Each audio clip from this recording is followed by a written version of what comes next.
Hey, brother, welcome to day 4 of 40 Days of Light.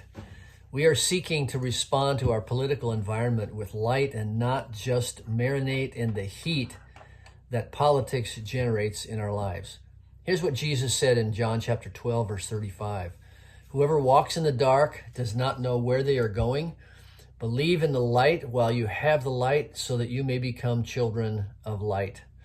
Jesus said the kingdom is like light, and that light is within us. So I'm wondering today, what have I gotten myself into?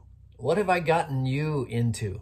Because we're talking about serving a king, and this king has greater authority than the Constitution of the United States, greater authority than the Declaration of Independence or the swearing of loyalty to the armed services. He has greater authority over the life of a believer than the Supreme Court of the United States of America.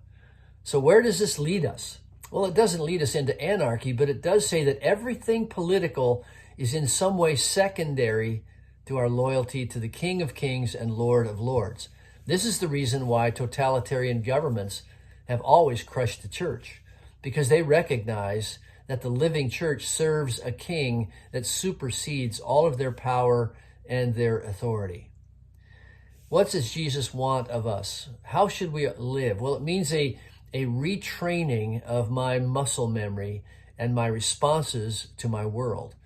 And today I was just looking at Matthew chapter 5 and the ways that Jesus describes life in his kingdom and what he desires from us and what he provides for us. Let me just mention some things fairly randomly, but here's some of the things that Jesus says about what should happen inside my heart as I respond to my world. He said, blessed are the poor in spirit. There's a deep humility about us. Blessed are the meek, for they'll inherit the earth.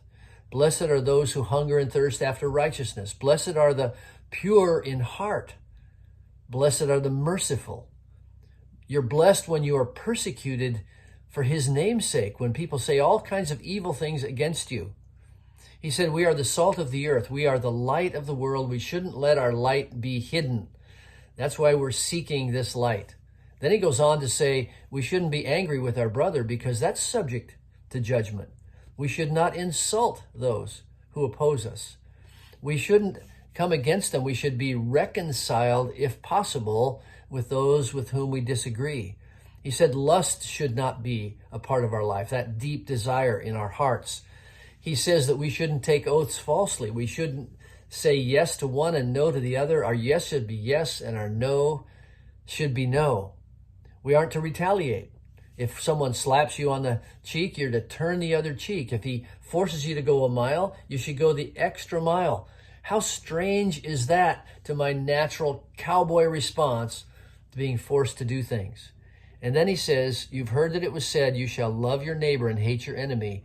But I say to you, love your enemies and pray for those who persecute you, so that you may be sons of your Father who is in heaven.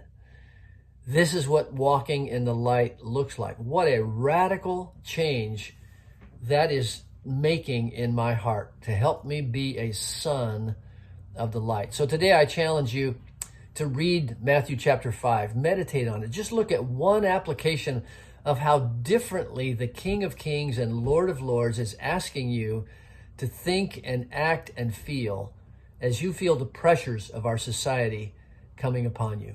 God bless you.